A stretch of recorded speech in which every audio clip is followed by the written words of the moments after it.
शाम का ढलता पहर था।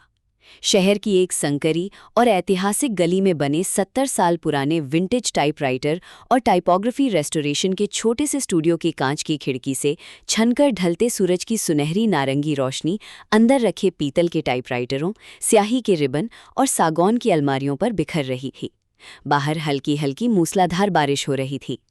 वर्कशॉप के शांत और रूहानी माहौल में मशीन ऑयल की भीनी गंध, कॉटन रिबन की स्याही, पुराने कागज़ों की सौंधायन और बांस की टपरी से आती गरम अदरक इलायची चाय की खुशबू पूरी तरह समाई हुई थी।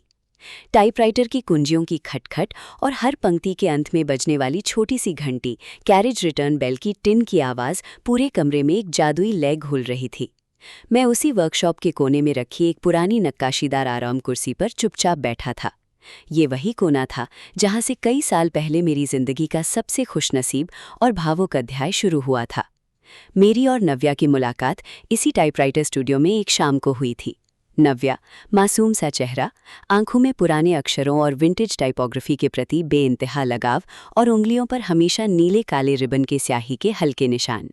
वो प्राचीन टाइपराइटर्स और मैनुअल प्रिंटिंग तकनीक पर शोध कर रही थी, जिसे कागज़ पर छपते अक्षरों की खटखट सुनना, टाइपराइटर के कैरेज को खिसकाना और ढलती शाम में शब्दों के ताने बनाना बेहद पसंद था। मैं रोज़ अपने काम की थकान मिटाने के लिए यहाँ आकर बैठ जाता था। हमारी पहली मुलाकात तब हुई थी जब एक विंटेज अंडरवुड टाइपराइटर का कैरेज स्प्रिंग नव्या के हाथ से खिसक कर अटक गया था और मैंने आगे बढ़कर उस मैकेनिकल लीवर को संभाल लिया था। नव्या ने अपनी आंखों में सादगी से मुस्कुराते हुए कहा था, डिजिटल दुनिया में सब कुछ मिटाया जा सकता है, पर टाइपराइटर के कागज़ पर उकेरा गया एक एक अक्षर हमेशा के लिए सच बन जाता है। बस फिर क्या था, वो शामें रोज़ उसी वर्कशॉप की लकड़ी की बेंच पर बीतने लगी। हम 10 रुपए वाले कुल्हड़ में चाय की चुस्कियां लेते, पुराने अक्षरों और मैकेनिकल कुंजियों की कहानियों पर बातें करते और ढलती रोशनी में अपने अनकहे जज्बातों को बांटते। हमने कभी सीधे शब्दों में प्यार का इकरार नहीं किया, लेकिन टाइपराइटर से छपते शब्दों की तरह हमारे दिल के एहसास एक दूसरे के पन्नों पर दर्ज होते चले गए।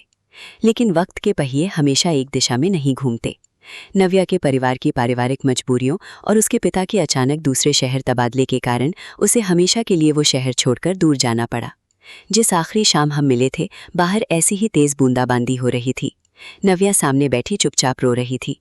उसने कांपते हाथों से अपनी कलाई से निकालकर पीतल की एक छोटी सी टाइपराइटर की कैप वाला लॉकेट मेरी हथेली पर रखा और उन्धे गले से कहा, अक्षर भले ही अधूरे रह जाएं, पर मेरी यादों की खटखट हमेशा तुम्हारे पास गूंजती रहेगी। क्या तुम मुझे भूल जाओगे? मैं चाहकर भी उसे रोक नहीं सका, क्योंकि उसकी मजबूरियों के आगे मेरी मोहब्बत शांत खड़ी थी। वो चली गई और उसके जाते ही वो टाइपराइटर स्टूडियो मेरे लिए बिल्कुल खामोश और बेजान सा हो गया। सालों बीत गए। जब मैं एक लंबे अरसे के बाद वापस उसी पुराने टाइपराइटर स्टूडियो में आया, तो वहाँ का नज़ारा आज भी वैसा ही था। वही रिबन की स्याही की महक, खिड़कियों से छनती धूप और टाइपराइटरों की वही अनवरत खटखट। मैं कांपते कदमों से वहाँ बैठा और पुरानी यादों में खो गया। तभी वहाँ के बुजुर्ग कारीगर शास्त्री जी मेरे पास आए। उन्होंने मुझे देखते ही पहचान लिया और अलमारी से एक पुराना चमड़े का टाइपराइटर कवर निकाला, जिसके अंदर हाथ से टाइप किया हुआ और मोम से सील किया हुआ एक पीला लिफाफा रखा था। शास्त्री जी ने भारी आवाज़ में कहा, बेटा, जाने से पहले वो बिटिया यहाँ आई थी। वो बहुत देर तक इसी मेज़ पर बैठी उस टाइपराइटर को देखती रही और जाते समय ये ख़त इसके अंदर रखकर बोली थी कि अगर आप कभी यहाँ आएँ तो आपको दे दूँ। कांपते हाथों से जब मैंने वो लिफाफा खोला तो अंदर नव्या की टाइप की हुई सुंदर पंक्तियों में लिखा एक ख़त निकला। मैं जानती थी तुम एक न एक दिन इस खटखट की दुनिया में ज़रूर लौटोगे। साल बीत गए, लेकिन जब भी मैं कहीं टाइपराइटर की आवाज़ सुनती हूँ, मुझे तुम्हारी वही खामोश मौजूदगी याद आती है।